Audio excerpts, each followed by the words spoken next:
Oh, what's up, everybody? Welcome to Tuck Rule Takes, episode 222. Chuck up the deuces. It's triple twos, and it's the Triple Guy podcast today. The gang is all here. Didn't know where I was going with that, did you guys? I didn't even know where I was going with that. I could have sworn you said 223 before we recorded. I did, but I messed up. Okay, so you screwed up. Good. Okay, this good. fucking guy. Okay, So just throwing us off the rails already. The gang is finally back together. We went 3 weeks, I think, with the gang not being together. I was gone, and then Liam was gone, and then Al. We almost did an episode without you. Yeah, but you need to Al thank tried to Liam. weasel his way out of here. You need to thank Liam because he texted me privately. He said, "Hey, don't let the educator know." But I'm thinking I want all three of us on this podcast. I miss seeing everybody's face, and I said, Liam, you know what? You fucking strapping young Irish lad. I'm right there with you. Let's do a Friday pod, and we are recording on Friday. Like I said, gang is all here. I am Mike. Al is here as well. Al is the other person. If you're watching with the glasses, or if you look under his name, his picture, you see the little name. And then Liam is here as well, looking like a fucking, like I said, strapping lumberjack over there with the backwards hat. The reason you are getting a later pod, and this will be the first topic we talk about in a second, is because us three stupidly thought that maybe there was going to be an AJ Brown trade to talk about. And there is not. In fact, we are recording just as some news just dropped about AJ Brown. So we will talk about that. We're also going to talk about all the free agent signings and non-signings the Patriots have made. And then I do want to get Liam's thoughts on a certain receiver that left the Patriots. But first and foremost, before we move forward, I do just want to shout out Couch Guy Sports and Sports Spider. We will start with Couch Guy Sports. If you listen every week, you already know that Al put this entire podcast together. He put Liam and I together. It was a blind date type thing, and we hit it off. And now we're a trio. What was that? A threesome? A threesome yeah, of trio. men. You two would hit it off. Fine. You two would have the chemistry. There it is. But yeah, Couch Guy Sports, check them out. Liam also has a podcast on there called The Rafters. If you are interested in Celtics talk, Celtics, I think that they should make it to the NBA championship. We'll see though. If they do, we will obviously spend a little bit of time on them each episode. But Couch Guy Sports, check them out. All your sports needs as well as Tuck Rule Takes, obviously. Also, go check out Sports Spider. That is Spider with a Y. You can listen to it at the zoo, on the trail, wherever you want to go, wherever you want to listen to it. Go to the NFL tab, go to Patriots. You'll see us there. Scroll down if we are not at the top. I promise you, we will be right there. So thanks to Couch Guy Sports and Sports Spider. But before we get into AJ Brown, Al, because I know you are itching to talk about AJ Brown. I don't think that I've ever texted someone so much about AJ Brown than I have you in the last couple weeks. Like just every day in the morning, it's like, where's AJ Brown? Not here. Yep. But I do want to know, Stephon Diggs did get released last week. Al and I obviously spoke about it. We all Al and I, it was very much, shake hands, good for both sides. Thanks for what you did, all that fun stuff. Liam, I know you were a big Stephon Diggs guy. I just kind of doesn't need to be a crazy thing, just actually get your thoughts on record about the Patriots releasing Stephon Diggs the offseason after he had 1,000 yards for the Patriots. So the floor is yours if you have any, kind of your soliloquy, anything you have to say, obituary about Stephon Diggs. Yeah, nothing, it won't go on too long, nothing too formal. Just I don't know, bummed. Like I understood. I listened to the episode in my Exodus and understood that yeah, the baby mama drama was a lot. And I think that was Al's take. That was a lot, kind of. And once it bleeds into the Super Bowl, it was definitely annoying talking about something that wasn't the Super Bowl. Then they get their dicks kicked in, and all we're hearing about is Cardi B, and that's really annoying. So I understand, not the greatest look to headbutt your chef either, but I would say a headbutt's better than just flat out punching your chef, because at least then you're damaging yourself as well. You're not coming out of that completely unscathed. You're like, I'm a terrible person and I'm going to hurt you, but I'm also hurting myself. So in the grand scheme of things, it's not the worst act in the world, but Yeah, he gave us 1,000 yards. The first 1,000 yard receiver for the Patriots since 2019. I think there's something to be said for that. I greatly appreciate his time being here. And most of all, he was fun. Yeah, we talked about it. My favorite, when I think of our long time on the show, going back to 2019 with just Mike and I, and then Al joining. I'm not even sure when he joined Al at this point. A It's couple of just years kind of ago. float. Just a couple of years Yeah. Seems ago. like he's been here So they forever in spirit. yeah, just everything in the middle is just kind of blend together. But I digress. One of my favorite things was us talking about getting Stefan Diggs when we got him because it was random. The rumors started and like a week later he was in the building for a visit and we're like, oh, this is legit. And then shortly after that he was on the team and we were just excited. It's a big name. And seeing him in his blue jeans and polo standing on Gillette Field, I was like, I can't even imagine what he's going to look like in a Patriots uniform. And he goes out there and he wasn't the Stephon Diggs of old, absolutely tearing the league up, destroying everything, but goddamn, he was good for what we got. The incredible plays against the Panthers, obviously his revenge game, which I remember texting everyone in the group chat, just eating that shit up. And his touchdown in the playoffs against the Texans, it was an incredible catch. Seeing him out there on the field, hyping the teammates up with his pregame speeches and whatnot. I owe Stefon Diggs a lot of gratitude. He gave me a lot of enjoyment on Sundays this season. So I got to say, I'm going to miss him. It seems like the team's going to as well. I understand he's older. He's making a lot of money. Al said he had an ACL injury 2 years ago, which I think is kind of a non-factor now because he looked pretty good last year. So a year after that, he should be good. I understand he's old. At some point, it's like the Max Kellerman thing. Like at some point, Brady's going to fall off a cliff. At some point, Stephon Diggs is going to be not as good as he was this season, and even this season, he wasn't as good as he used to be. I I don't know if I would have parted with him, but I'm not a GM. I don't get paid to make these decisions. I'm certainly not nearly smart enough. Um, I like to think I'm able to take my bias out of a lot of my football takes, and I pride myself on having almost no bias when it comes to players and stuff like that. So, yeah, I don't know. It sucks, but it is what it is. I guess I'm gonna miss him, as ridiculous as that sounds.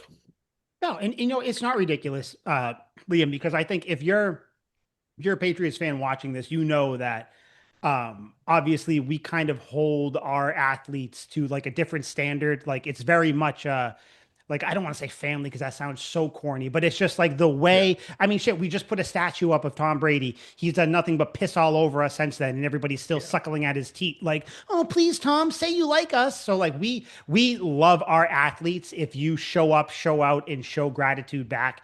And Diggs did that. So yeah, it sucks. I did want to. It's kind of a quick yes or no because this has kind of been floated out there since Elliot Wolf spoke. It got brought up to him. Would you be open to bringing Diggs back? I don't think it's going to happen. Do you guys think it's a realistic possibility Diggs comes back? I don't.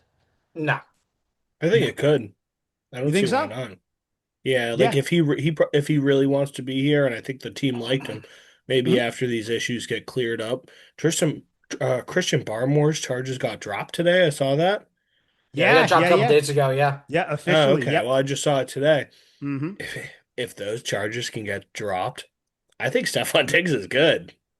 Yeah, I mean, if you That's want to even way know our worse. thoughts on that, we kind of broke both of those down. What was it? A few episodes ago, I think it was in right when we got Yeah. into the playoffs or something like that. So, but yeah, I mean, I do find it not strange, but he hasn't signed with the team yet, and I think that might be the reason why. I mean, don't get me wrong, I wouldn't turn it down, but I just think that it's better for both parties to kind of move on. Like I think Diggs he has a little bit too much pride to kind of like like get released from a team and then come back at a lower number. Like I think if he's going to take a lower number, it's going to be with another team. But I don't know. We'll see. I don't believe so. If there is a chance, I put it at like 10%. I think he ends up signing Yeah. with like the Ravens or something, or maybe the Eagles if they happen to trade a receiver. I don't know. But A little test your info real quick. Can you guys name the last 5,000 yard receivers for the Patriots? I think oh the first one's God, obvious. That's Edelman, right? He's got to be on. Well, He's the got to be on the first one's list. obviously Diggs, which we just talked about. Well, Well, yeah, yeah, you yeah, said yeah, yeah. besides Diggs. Yeah. Okay, So so Diggs, Edelman, Edelman. Randy Moss is probably in there. Yeah, he'd be the fifth. Welker. Dion Branch. Not Nope. Dion Branch, huh? Who would it be? Danny The M. No, Archer. no, no, not Danny Amendola. Who? The Archer. No. Oh yeah, Brandon Cooks. Everywhere he's been, he got 1,000 Yeah, yards. Cooks. That's Duh. right. I didn't Forgot even about think of that. that. Duh. Yeah. Yeah, no shit. Of course. Um, Yeah. Yeah, so props to Diggs. You brought back 1,000 yards. I think we stated it last week. Al and I did, where the culture he helped instill, I think will. And again, it sounds so corny, but I think that will live on past him on this team. I think so. Again, props to Diggs. Loved him when he came here. We'll talk about some of the other Patriots players that left as well. And everybody that left, especially one in particular, seems to love New England, love Boston, love the Patriots. So props to everybody that helped. We talked about it last year. That 2025 Patriots season is going to do wonders for the 26, 27, 28, 29 Patriots. Like, I think that team. Al, I said it, and I said it was corny, but that was a magical year, a magical run for that Mm-hmm. team. And those are the runs that bring in free agents. So, yeah, but that's it. Just want to get your thoughts on Diggs. So we will move on, and I think we have to talk first and foremost about the AJ Brown saga. So when Al and I recorded last, we were all in on AJ Brown. AJ Brown was the first guy, the guy we wanted, the guy that we thought was going to get signed here. The best receiver in the league. I don't blame you. He's phenomenal. He's tremendous. I know that we thought Alec Pierce would get here. That dream ended a minute into free I agency. mean, it made sense. There's just something about him. I can't quite put my finger on it. He looks like a Patriots receiver. Just, Yeah, just yeah, something. kid. It's something. I don't know what it is. Yeah. Chris Hogan esque. Yeah. It's got a But little Amendola in there. You're like, a little. But yeah, so AJ Brown, the entire saga is we broke it down, and we're not going to break it down a bunch, but just if the Eagles trade him before June 1st, they got to absorb like a 41, $42 million cap hit. That's a lot of money, but we also saw Howie Roseman, the GM of the Eagles, moving Stud. around a lot of money. He is arguably the best GM in the league when it comes to winning trades not and even winning arguable. moves. He's Yeah, it's really unbelievable. not. He's been moving around money, re-signing people, letting people go. So of course, Patriots fans, we're all like, well, we know what this is for. We know he's making room to absorb the big cap hit to trade AJ Brown. And I know what you guys are thinking. Why would the Eagles trade AJ Brown? Because realistically, they have no reason to. But he doesn't want to be there. He's not going to re-sign. Let's get him out there. Howie, dollar bills for eyes, draft picks for eyes, said, hey, let's try to get some picks. Come to find out, he wants a first and a second, maybe a first and a third, but definitely a first. And at first, we're too many firsts. And I'm just laying it out. Then we're going to talk about it, by the way. So we're all sitting there thinking, okay, cool. Trade your first round pick. Are you going to trade number 31 this year? I don't know. Maybe. Fuck it. Let's do it. Come to find out, he wants next year's first round pick. And the 2027 draft is expected to be this loaded draft, which I have thoughts on that, but it's expected to be a very, very good draft. So the Patriots, rightfully so, don't want to give up that pick. These are all reports. No one knows exactly I what's think this is going the on. first time in history next year's pick is more valuable than this year's. That's wild to me. Very strange, but again, it's because people talk about this draft like it's the second coming of, like, I don't even know, pick a great draft, which Schefter was talking about it. It seems like it's really quarterback based, but that's neither here nor there. We'll talk about it in a second. So no one knows what the deals are. The Patriots giving up this year's first and next year's third, or whatever they're trying to do, but whatever the draft picks are, Howie Roseman and the Eagles do not want that. Now, why hasn't there been a report up until today that the Eagles are not trading AJ Brown?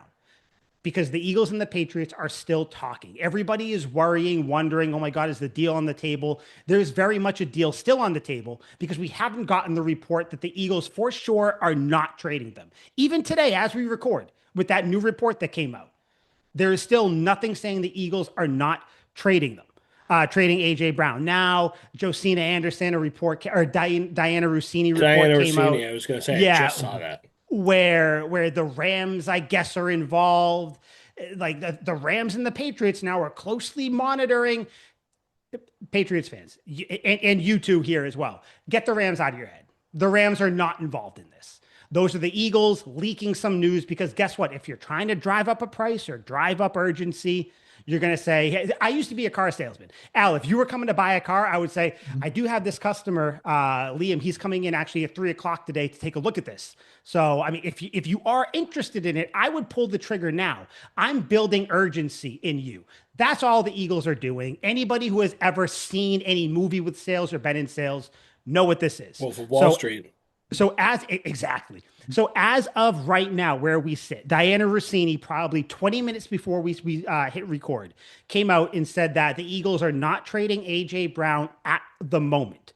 The Rams and the Patriots are still monitoring the situation. And if a trade were to happen, it would happen closer to June 1st.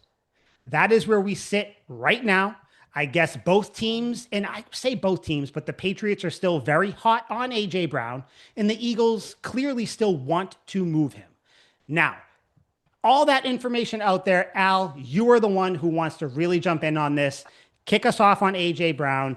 Just thoughts. All right. So I want to start by just expressing this. I still want AJ Brown and the New England Patriots. That's still the guy I want. That's the guy that I think can make a difference in this offense. A proven veteran that's had 1,000-yard seasons multiple times and can be Drake May's number one receiver. That's still on the table. Now, having said that, where my mindset has changed is if I think AJ Brown is going to actually end up here as a Patriot. Because now I'm on the side of I don't think he's going to end up here. And I have multiple reasons why. Number one, teams can come in and they can swoop in and they can just have these deals come out of nowhere. Now I'm going to cross sports here for a second. Mike, you might remember this because you're a little bit more of a baseball guy. Liam, you might know like the big names. But we're going back a ways. Back in 2004, Red Sox, Yankees. Red Sox seemed to have a deal in place for Alex Rodriguez. Liam, you've heard of Alex Rodriguez, obviously. Yeah. Obviously, right? So, Liam, did you know, Liam, that the Red Sox had a deal in place for Alex Rodriguez to come here?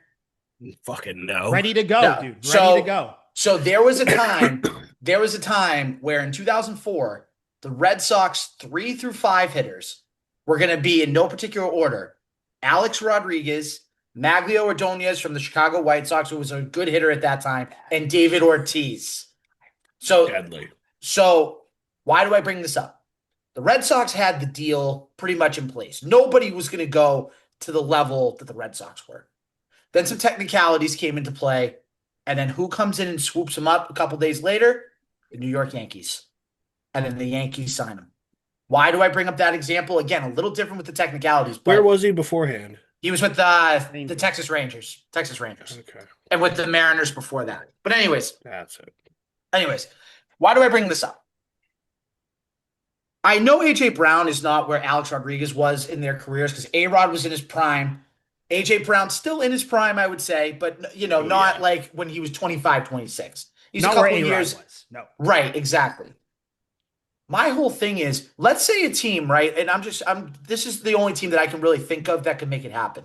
Let's say the Los Angeles Chargers come into play, right? They need a receiver. They have plenty of cap space. They can say, you know what? We can take on this contract. We can get Justin Herbert, his number one receiver, move Ladd McConkey to the slot, and have Brown as your outside guy. Now, I'm not saying the Chargers will do that, but what happens if, the Eagles and Howie Roseman drop the asking price on AJ Brown, Chargers come in and swoop him up, then you're New England and you're like, oh shit, we still don't have our number one receiver. Or in their eyes, oh, we don't have that big guy for Drake May. So then it's June, training camp starts in a month, and you potentially could be scrambling for a number one receiver. I think the window for the Patriots anyway to be aggressive with this and have the Eagles in a bind is done. I think now if the Patriots want AJ Brown, they're going to have to overpay a little bit. Because I think if the Eagles drop that asking price, there's going to be more teams than we thought in on AJ Brown. It's going to probably be like 3 or 4 teams. Again, Chargers will be in there. The Rams will probably be in there again because you know them. They don't care about first round picks. They say screw them. I think they've made one first round pick in the last like 8 years. It's Yeah. crazy, crazy. Mhm. So to kind of wrap this up, I love AJ Brown. I think he'd be so great here, but I just think that with the time that's gone by and each day that goes by, it just feels like it's less and less likely he ends up here unless the Patriots are willing to move. And my last reason, really quick, to tie into the end of it, I think the Patriots value their draft picks for the next couple years. I'm even going to say a little too much, at least with that 31 pick, because they can, in the later rounds, they can get linemen, they can get edge rushers if they need them. You know, they can maybe get a safety if they need it, maybe a tight end in the later rounds. They can have some late round finds, like a Kayshon Boutte, like a Demario Douglas. But to get this type of talent, once in a while, you might have to overpay a little bit. I would overpay. And plus, when the draft's gone, 31 is gone. You can't give that to the Eagles because you used it. So then you're looking at giving up a potentially better pick in 2027.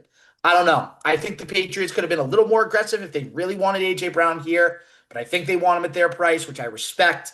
But at the same time, if you really want the player, you got to go get the player. And I just don't think they're going to go get the player at this point. It's too, there's too many tea leaves falling that say otherwise. I don't think he's fucking leaving. I don't think he's gonna Howie Roseman's gonna let him out of the fucking building. There's really, besides the media speculation, AJ Brown hasn't done a fucking thing besides get his car stolen. And Or that's he read a no book on the shame on sideline. him. That was it. Yeah, or he just wanted to channel his inner excellence and be a better person, and he decided to read some self-help books. Sue the guy. Like, this is ridiculous. There's absolutely no reason they should trade him. I think it's cannon fodder. Howie Roseman, being a genius, might sprinkle it out there, see the value, ask him for all these first round picks. I think he's waiting for a dumbass team like the Browns to be like, "We'll give you 2 first round picks," and he's like, "Ah, yeah, fucking you." Then you can have them. But like, just he's looking for like a king's ransom here, and he's not going to get it.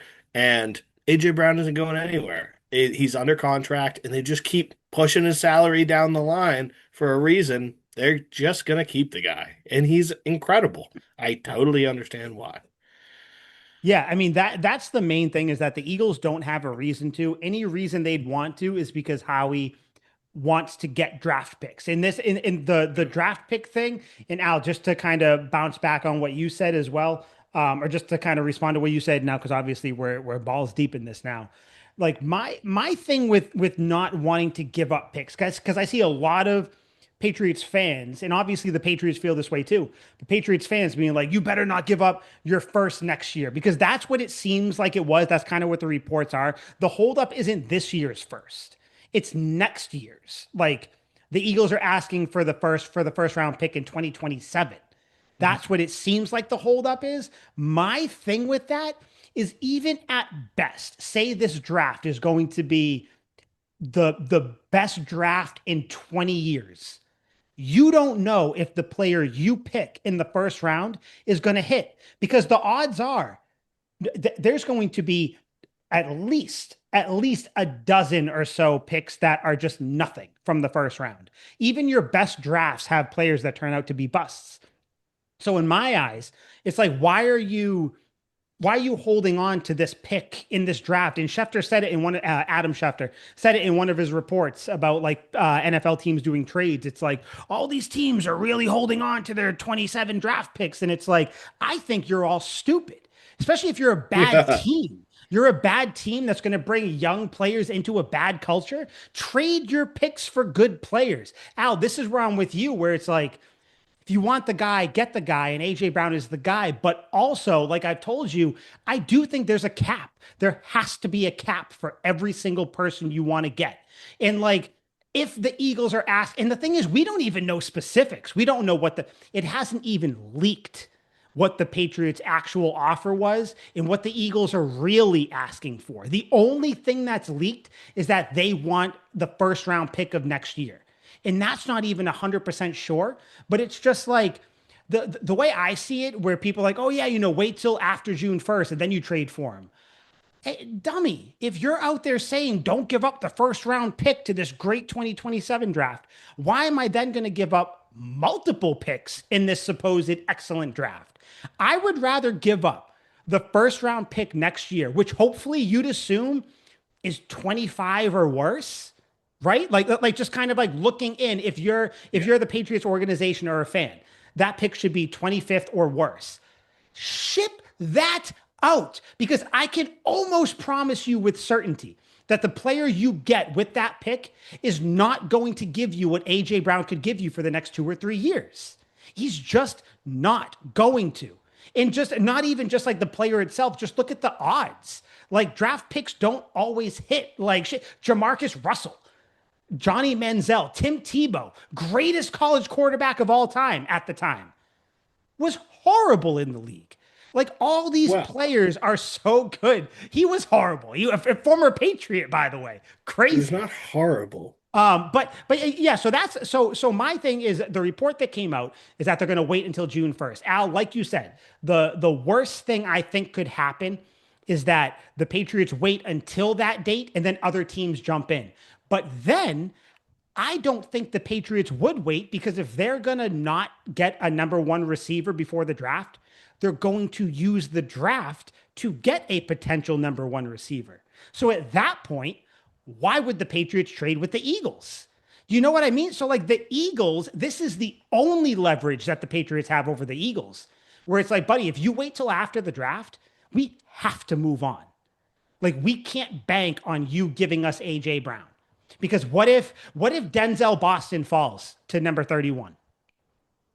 The Patriots have to take him. And if Right. they take him, they are not trading for AJ Brown. There's no Yeah, Boston reason and to. Boston. Unless for some reason the Eagles drop the price to something crazy. But if they do that, other teams will come in.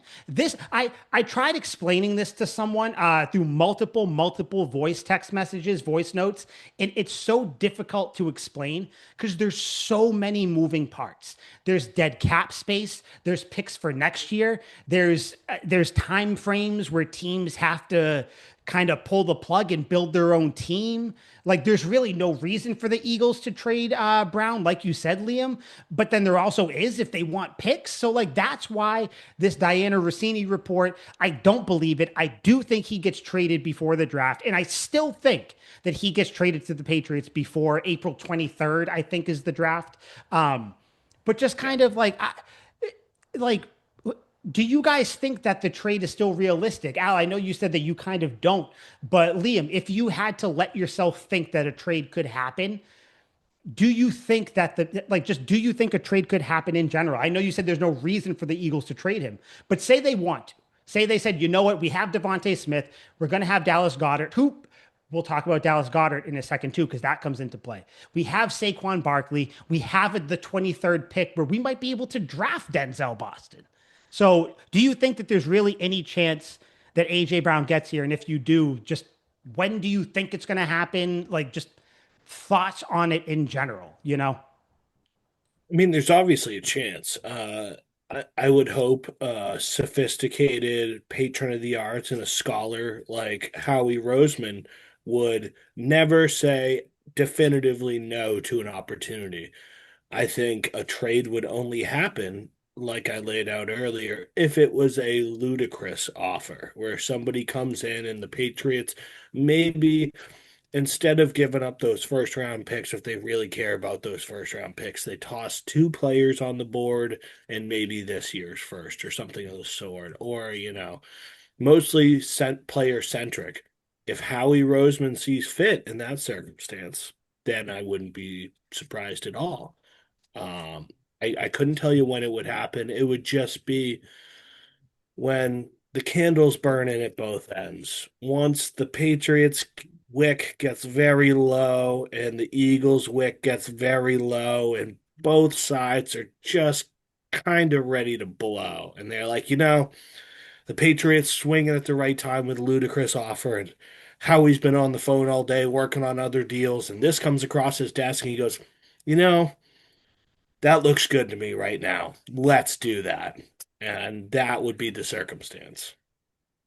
Yeah. What would you give up for AJ Brown. If you were the GM of the Patriots, like I know it's tough to go because you don't know what they'll accept, but just given the info, kind of what the asking price may be, what would you be willing to give up? Like your premium, this is it, take it or leave it.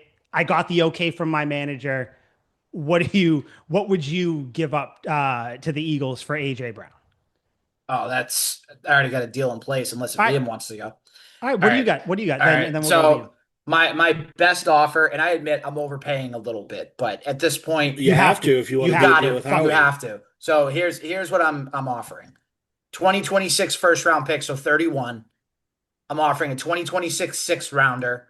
I'm offering a 2027 second rounder, and I'm offering either Pop Douglas or Kyle Williams. That's my final deal. Because you're giving him a first, you're giving him a good second probably next year. You're giving him another pick this year to already add to the many picks that the Eagles have. And he said he wanted a player. So you can either have Pop Douglas, who's on the last year of his rookie deal, and you can re-sign him if you want after, or you can have a young receiver in Kyle Williams that looks like he can develop and he can maybe thrive in Philly. Liam, before you go, just because I did kind of spring this question on you, and Al and I kind of talked about it last week, so we probably have like just our ideas better, and then I'll throw it right to you. My picks, because I think it's going to get done before the draft, before this year's draft. You give your first round pick this year, you give a fourth round pick this year, of which you have two, and then you give a fifth round pick next year, and then you throw in Pop Douglas. That's what I would do. I would say you want these picks. A fifth round pick is still good in a loaded draft. You get a fourth round pick this year, and you have two first round picks this year. Send it. That's what I would do. So, but Liam, what would The you do Eagle, if you had to get him? the, the Eagles don't want fucking Pop Douglas. They don't. They don't want Pop Douglas. No, but I think just kind of like it gives the Patriots like about 3 million in cap space. It's a receiver who you can see what he has. He's on the last year of his deal. It's kind of like that type of thing. That's why. So I see two deals that I think would be so ludicrous that Howie would have to accept. Do we want the most ludicrous one that you guys would fucking hate first, or do we want one that's like it would hurt, but you'd probably do it? Do It that would hurt. first. Yeah, it would Yep. hurt, but you do it. Okay, so it would hurt, but you'd probably do it would be this year's first round pick, next year's second round pick, and Hunter Henry. Ooh. Oh, Ooh. Yeah, Yikes. because they're Tight probably end. not going to re-sign Goddard. They want a tight end. Tight ends are very used in that offense, and Hunter Henry had a really good year. But I'm gonna counter you on that real quick. Why wouldn't they just go out and sign like a David Njoku that's out on the market? They can get him for less money. And he's younger. Mm, in theory, yeah, that is a good point. So maybe my they second could, but it trade might be more is money. more It might be realistic. more And I'm money. just and it's not a Yeah, bad like it's thought. certainly It's possible. just yeah. It's certainly possible, like how he would think of all angles here. Where it's like, I yeah, I hate could go that. get David So I Njoku. don't know what Granted, your David second. Njoku's hurt all the time. Yeah, I mean that one like Hunter Henry, yeah, because he's been one of the bright spots, through the rebuild and everything. But let's hear the second one because if you're You're gonna saying that fucking one's hate I think I this. know. all I think I right, know who this is going to be. all right, let's hear it. So this is a way you could keep first round picks out of the equation. Ah, You don't Okay. have to give a first this year. You don't have to give a first next year. You give the second this year. You give a fifth this year. You give a second next year. And you give up Marcus Jones. Uh, I would hate you if you were a GM. Yeah. yeah, that The would. Eagles need corners. I do it. I do it. Bad. Yeah, the only thing is I'm like sorry. you might have to do that. I mean, like you Yeah. said, Liam, it keeps your first round picks, which is great. Yep. And if there's one position on this roster that's a little bit, I don't want to say deep, but definitely talented, it's the corners. And like Yep. you're keeping Gonzo, you're keeping Carlton Davis, like, and you just picked up a safety who's a really good safety that we're going to talk about in a little bit. And you have Craig Woodson back there that's going to be in his second year and has looked like a really good pick with the fourth round pick last year. So, I mean, your secondary is still pretty good even without Marcus Jones. And then You're you add selling Marcus high on Jones. Marcus Jones because he had a career year. Who knows if he's going to have it again? I think he is, Dude, obviously. people are Team going to friendly hate their contract. trades. People listening are Yeah. going to scream at their radios or Yeah. at their headphones right now. Like, you That's how fucking Howie idiot. Roseman They're not rolls. trading Hunter Henry. They're not trading Marcus Jones. I know. Odds are no one's Yeah. fucking trading anybody. So, like, Yeah. But I don't know. that's the ludicrous offer. If it came across Howie Roseman's desk, I think he'd be like, yeah, we could I'll do throw that. one at you. I'll throw a player at you. So say you keep my thing. This year's first, this year's fourth, and then like a fifth or even a sixth next year. And then you throw in Christian Barmore. They don't need they just re-signed Jordan Davis and they have Jalen Carter. They don't want a fucking Yeah, defensive but they tackle. love Howie loves his defensive front. Yeah. You know what I mean? Yeah, totally. I don't But know. we just gave I'm Jordan just Davis trying to more get the money than he trade through, deserves. man. Totally. He's not biting on a defensive tackle. So my thing, by the way, so you did mention Dallas Goedert. So Dallas Goedert, his window to be signed back has been pushed back now twice, I believe. It got pushed back to Yep. today, and now it got pushed back to Monday. That came out before the Diana Rossini report. So in my eyes, why would you push that window back if you don't plan on trading AJ Brown? Because all the reports out there, and not even just reports, just money wise, they cannot keep AJ Brown and Dallas Goedert. They just can't do it and still function as a team. Like, unless they want to get rid of a ton of people, and even then they've done all that. So the bottom line, getting through all the minutia and everything, is if Dallas Goedert stays on the team, AJ Brown is gone. So Dallas Goedert is still on the team, and they pushed that back to Monday, that window. And I know people are like, well, they're just giving it more negotiating time. This is Dallas Goedert. This is a Philly guy through and through. You don't need a bunch of negotiating time with him. We all know why they did this. They did this because they are still trying to trade AJ Brown. So that's why that Diana Rossini report, love her. She's been great this offseason, but I call bullshit because I think this weekend the AJ Brown may get traded. I think the odds of that are like 70, 75%, because I think all this report does is get everybody to shut the fuck up for a day. That's all it is. Like, hey, the trade is going to happen closer to June 1st. It's March 13th right now. You know what date is closer to June 1st? March 15th, which is Sunday. So a trade could still happen. I think That that is math. I know it is. It's dates, it's math. God, Al's the educator, but I'm dropping knowledge on everybody.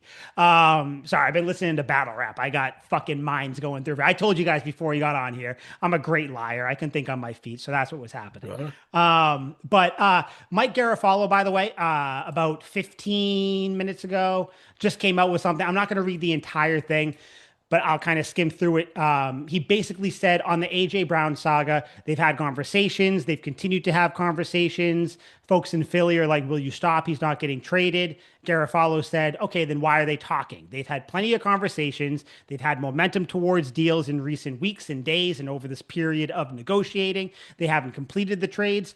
Obviously, there's a lot of stuff going on with the Eagles. This is where he says the Eagles can't pay Goddard if they're keeping Brown, and they can't take both cap hits. So this is going to continue over the weekend. He doesn't sense any real momentum right now, but I'm sure Howie will continue to have conversations on AJ Brown over the weekend, and we'll see. And at the end of it, he says, I don't know. I'm tired of guessing, as we all are. Like, this is one of the things where at this point, get it done or don't get it done so we can move on and start looking to the draft or maybe other options for the Patriots. But yeah, I kind of to round the corner and go home on this one. I told you guys I think a deal is going to get done this weekend. I think it has to be because I don't think they're going to get let go of Dallas Goedert. The Eagles' offense is much more tight end friendly than it is wide receiver friendly, and the Eagles also have Devontae Smith still, so another top 15 receiver in the league at worst. Do you guys think, and if you do, what would you throw the percentage on it, that an AJ Brown deal gets done this weekend or before Monday or before the Goddard window closes? I put it at like 75%. Well, I'm going 10%. I don't think I don't think anything happens before Monday. I think Really? I think if anything's going to happen, it's going to be one of two times. Then after that, it's done. I think it's going to be right before the draft. or I think it's going to be after that June 1st deadline. Because again, then Philly saves a bunch of money against their salary cap after June 1st. And then the draft, you know how the draft is. Draft, there's big deals at play, and it's like, oh, okay. Maybe you pull like a Randy Moss type deal that the Patriots did years ago. But like this weekend, I can't see it happening. I don't know. I think that they're going to push this Goddard thing as long as they can until they figure out a way to somehow keep both of them, because I think that's what realistically they want to do. And like Liam said, I don't think the Eagles care anymore about the publicity and everything else. I think they're just like, you know what? We want to win football games. We want to get back to the Super Bowl and win it again. And also with the report that Rossini had earlier about the Rams being a serious suitor, why would you trade to the Rams when you have to go through the Rams to get to the Super Bowl? Dumb, Like that makes zero sense. Smoke. So It's smoke. yeah, I know. So I don't know. I think if a trade's going to happen, I think that the Eagles are going to want to trade with an AFC team so they don't have to see AJ Brown. They can see him as little as possible. So yes, the Patriots obviously make sense. Like I said earlier, I think the Chargers make sense. The Bills would have made sense if they didn't get DJ Moore. But like, and again, I'm saying they got DJ Moore, so now it doesn't make sense. But Fortunately for them.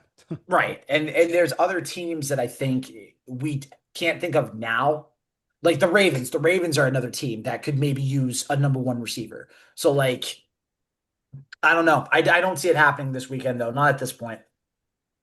All right. Liam, what do you think? I feel like you're probably right on there with Al, right? How do you feel about it? Yeah, pretty much word for word. I think Al nailed it.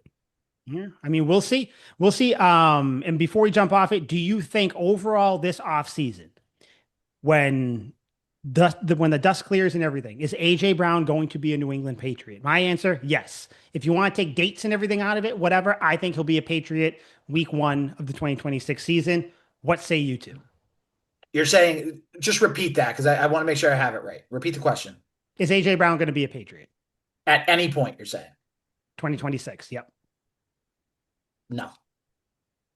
Damn, I knew the negativity would win. I told you that. I agree. You were positive, Liam. I get it because you're more, you're thinking about it. But Al was so on this, and I texted him this today. I said, dude, the positivity could only run so far with you. Man. Like I said, I still want him, and I prefaced my whole argument by saying I still want him here. I would love to have him here, and I will be ecstatic if he ends up here. But it's just I don't. With each day, it's just like it goes down and down and down and down. And it's like, all right, if it's not now, when are you going to do it? Because again, too, you have OTAs, you have training camp, you have all that type of stuff. Don't you want AJ Brown in the building to make connections with Drake May? Because don't forget too, like a little bit of a different example, the year that Cam Newton signed late. He signed in July of 2020. So how much time did he really have to get to know his teammates, to develop chemistry and everything else? And it showed with his play. It did. So why are you I gonna wouldn't say that? Why are you gonna have Drake May go through that with a bona fide stud receiver? Like again, wouldn't you want him like at throwing sessions and everything else as soon as you can? Like I don't know. There's something stinks about this, and I don't know what. It'd be so much easier if he was just a free agent because he'd already be here. He would. Like he would pick the Patriots and he'd be here. So yeah, we'll see. I mean, again, as always, if AJ Brown does get traded, we will have an emergency podcast talking about it. But until then, just every week until it's definitively not happening, we will continue to talk about it, assuming there's any more reports or whatever. So yeah, we'll see. The AJ Brown saga momentarily is paused. We'll see what happens, but yeah, hopefully the next time you hear us is an emergency podcast saying, God damn it, guys, we freaking did it. AJ Brown is here, but we'll see. All right, you guys want to get into just free agents and everything? Yeah, let's do it. Cool. Did you guys hear? I got the Amazon alert beeping all over the place. I don't know. I don't even hear it. Yeah, dude, it just keeps beeping. I don't know. I don't even know what I got. All right. Free agency has opened. Patriots, I think overall, pretty good free agency. I would say their first real signing, defensive end, Draymond Jones from the Ravens on a 3-year, $36.5 million deal, basically averages out to be a little bit more than $12 million a year. He had 7 sacks last year. He had a down year the year before, but then he had six each prior year, if I remember correctly. A very good defensive end, can play all over the line as well. Also is good against the run. He is your Kaylavon Chason replacement. How'd you guys feel about Draymond Jones? I am two thumbs up. I can't wait to see him here. I think you guys are going to love him. But how did you guys feel about this signing? The first signing for the Patriots. Good signing. Like you said, it's a Chase on replacement. I think you could have gotten Chase on back for the money that he went to the Commanders for, which I think was 12 million, right in that ballpark. Yep. So 1 year, 12 million. Yep. yeah, so I mean, this is another, another Mike Vrabel, not really Zach Kerr, because Zach Kerr doesn't really have the connections, but like a Mike Vrabel, Ryan Cowden, stretch type of guy that they want to bring in. Apparently, he brings good pressure off the edge. He can get to the quarterback. Mhm. I think he was ninth in like blitz rate or something last year, something crazy. So, He's good. I mean, you're getting a good pass rusher. Now, the only thing is you need another one, but it's a good start to addressing the position. Liam, how'd you like this one? You had to talk me into this one. And I think I might need you to talk me into it a little bit more. Like, it's fine. Everything that Al said is 100% correct. You can Google all those stats. You're absolutely right. The numbers on paper look good. It's just, I don't know. Like, it's underwhelming. Not a big name. Maybe I'm a victim of a big name. I got Yeah. you. Yeah, I got you. He's a better overall player than Chason was. I think we all need to take our hearts out of these players that left, which are Chason, Hawkins, and Tonga, who we'll You think kind of he's touch better on than as we Chase on? go. 100%, he is better. He's a more complete, but he's a more complete player. Really? Actually, while I have him here, Draymond Jones stats. I may be getting him mixed up with someone, but I am pretty sure this is where we're at. Yeah, so he had where is he? 51 Where is total he? pressures, He 7 he had sacks, he had 7 sacks last year. 24 On two QB teams, the hits. Titans and the Ravens. He had four the year before. He had 4.5 the year before that, 6.5, 5.5, 6.5, 3.5. He is a more consistent player than Chason was. Chason had an all-time year at 7.5 sacks, but he hadn't sniffed that number really before then. So Chason got his bag. Good for him. We like him. He was a good fit. But you can't say you want to upgrade the edge and then bring back the people who kind of played You're right. subparly. Right. You're right. I guess Right. the jury's still out on this for me. For Like, I sure. have to see him play. I love the number. Number five is badass. I don't like it for an edge rusher, but fucking, modern Yeah. times, you adapt or die. I'm just really trying to die. I think we've talked about the number thing years ago, Liam. I think we Yeah. both said when they started doing all this shit, it was going to fuck up the whole league. I don't want my linebackers wearing number 5. I don't want my linemen wearing people have numbers for positions for certain reasons. So it's very annoying. But yeah, I think that Draymond Jones will be he'll be a fan favorite. His thing is he likes to run through people's faces. That's what he said. He likes to play Love that. violent. Good quote. You love it. He's the type of guy that Patriots fans will like. I do think that if he has one bad game, people will be like, "Oh, Chason would have got that." Calm down, everybody. Like, yeah, Draymond Jones, he's a complete player. I do think people will like him. Anything else on Jones? Nah, nothing Nothing else really. really. Again, just a solid signing. Solid signing, and I can tell it'll probably come up after Romeo Dobbs. I'm gonna have a little bitch fit after that, so just kind of bear with me for a second, guys. Mhm. Next signing, actually, I think the fullback was the next one, right? Al, was it Yeah, fullback or was it yeah, okay? it was. It was fullback. This one, Liam, I'm going to throw it right to you in a second. Reggie Gilliam, former Bills fullback, one of, if not the best fullback in the league. Him, Pat Ricard, they're right up there. Kyle Juszczyk is obviously number one. He's the best. 3 year, $10.8 million deal. Yeah, you Worth up to 12. worth up to 12. The Patriots needed a fullback. You're going to notice something with these signings. They really want to get back into the run game. Liam, Reggie Gilliam, how do you feel about it? I'm just so happy. Make fullbacks great again. Our country is finally on an upward trajectory. Fullbacks are getting the proper amount of money they deserve. Honestly, probably could have done for a little more, but I love it. Um, the world's in shambles. There's wars going on overseas. Our gas prices are ridiculous, but the one lone bright spot that everyone could be hopeful about is fullbacks are coming back into the league. All four teams that were in the conference championship games had fullbacks. I don't think that's a coincidence. And this guy, he's a layup signing. If you're not going to get Kyle Juszczyk, who is by far the best fullback in the league, Pat Ricard and him are neck and neck after that. Really, really good. Um, but according to Pro Football Focus, Reggie Gilliam is number one. I'm not sure what metrics they're using. I obviously watch them. I hate watch the Bills every season. It's one of my favorite things. Yeah.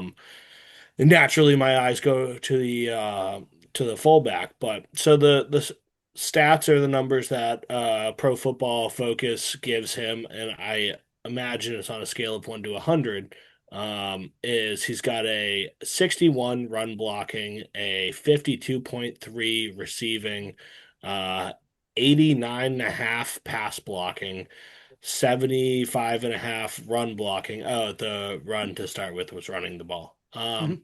And yeah, his overall offensive ranking is a 72.4 as opposed to Pat Ricard's 68.6 and Kyle Juszczyk's 64.7, which I think is horseshit. So I'm psyched. Most of all, he's going to be wearing a traditional fullback's number, 44. 44. I already have the jersey in the mail. I'm very, very excited. Just warms my heart. A welcome. This was the splash that we were looking for in free agency, and I'm fired up. Like All right. after this, if we sign nobody else, this is a franchise defining post Super Bowl signing that screams we're not giving up, we're making another run. AJ Brown is just gravy. This is the cherry on top. Al, It Yeah. how'd you is. feel? All jokes aside, the Patriots get a very good fullback for a team that needed a fullback to help the running game. How'd you feel about Reggie Gilliam? 3 years, big deal. Yeah, big deal. A focal point in the Josh McDaniels offense is the fullback. And I think the Patriots are going to focus more on getting more run blocking in their run game for next year, especially with the year Ramondre Stevenson had and hoping Travion Henderson kind of keeps going in an upward direction. So, Mhm. you know what? A solid signing. And the best part for us guys, he was a Buffalo guy last year. You don't think he has intel on that offense and what Josh Allen can do and some other things that can kind of help this Patriots defense? I mean, listen, if you're going to steal anybody from Buffalo, take away one of their offensive players. Yeah. Take their Mhm. best player. Yeah, I mean, Yeah. they don't have any receiver you'd want. So fucking No. gotta take their fullback. So Patriots fans, I know fullbacks aren't sexy to some of you. They should be to everybody. Only to the uncultured are fullbacks not sexy to you. The Patriots short yardage running game was not good. You had to put fucking Kyrus Tonga in there at fullback. Who, by the way, Kyrus Tonga signed with the Chiefs, 3 year, $21 million Yep. deal. Props to Gone. you. Thanks for being here. But like, we can get your replacement in the draft. Like, I think the Patriots are now the team who players come to have a good year, then sign elsewhere. The dynasty's coming back, people. But fullbacks, you don't think that having Reggie Gilliam in front of Trevion Henderson open up a sliver of a crease is going to help Trevion Henderson, going to help Ramondre Stevenson on those 3rd and 1s, 4th and 1s, because we know Vrabel likes to go for it. Yeah, this underrated, not as underrated as Draymond Jones, because he'll be on the field more. But just this Reggie Gilliam one, I think you won't see it necessarily on the field because it won't be flashy, but the Patriots will have more successful short yardage run games because of this man. So Reggie Gilliam, props. Happy you're here. 3 years. Can't wait to be here. Can't wait to see him play. Next one is the big one, guys. Romeo Dobbs from the Packers, 4 year, $68 million deal, 17 million per, getting paid like a solid number two receiver. I will tell you, I personally like Romeo Dobbs, him and his space helmet. He normally plays the X, which to people who don't know, that is your outside, but he can come in the middle a little bit. But either way, Good, solid number two receiver. Romeo Dobbs. I think he had, I'll look up his exact stats as you guys are talking, but when the Patriots signed Romeo Dobbs, what were your guys' thoughts? He's a younger Diggs. That's what this signing feels like. It's a Stephon Diggs type skill set, but you don't have to pay him as much, and he's younger. That's what they're thinking. They're anticipating, being the Patriots and Josh McDaniels in that offense, that Romeo Dobbs can do similar things to Stephon Diggs. But also too, Romeo Dobbs is really good at creating separation.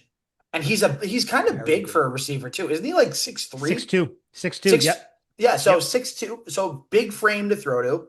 Mm-hmm. But and I said this to you, Mike and Liam. I think I said this in the TRT group chat too. It's a good signing, like you said, but I think it's a better signing if you bring in the AJ Brown, the Brian Thomas Jr., the Chris Olave type number one receiver. Because Dobbs is a number two. If you have him as that two, he'll exploit a lot of matchups on the defense. He can have a lot of big games. But if he's your number one going into next year, it feels like the offense kind of was in 2025. But you know what? You're going to be going up against much better defenses next year than you did in 2025. So that's my only critique. But Romeo Dobbs, the receiver, good piece for this offense. Solid 50, piece. 55 catches, 724 yards, 6 touchdowns. Liam, how'd you feel about Romeo Dobbs? I don't really know how you feel about him or like this signing. Like we haven't all really talked about all the signings exactly. So how do you feel about Yeah. Romeo Dobbs as a whole here? Been trying to keep it that way so we could I like it. Yeah, get I like it. I like it. the fresh talk on the show. Yep. I like it enough. He he really only catches touchdowns. Like, let's call a spade a spade. Like, 724 yards is nice. He just catches touchdowns. He's a complete possession receiver. We're not getting run after the catch with this guy. Like Al said, he creates separation enough to make the catch. He creates Anquan Bolden-esque separation, which is like that much, and he gets the catch. Like, he's And not it's blowing enough. by Yep. people. He's no crazy athlete by any means. He's really I would say he's more like Mac Hollins. If Mac Hollins, I guess, like Was better. in some Kind of. roles, yeah, Yeah. yeah, yeah. Like in some roles, Mac Hollins was a touchdown specialist, like when he was with the Raiders, and not so much on the Bills, I guess. But yeah, like Romeo Dubes it's cool. Weird that he's wearing Gronk's number.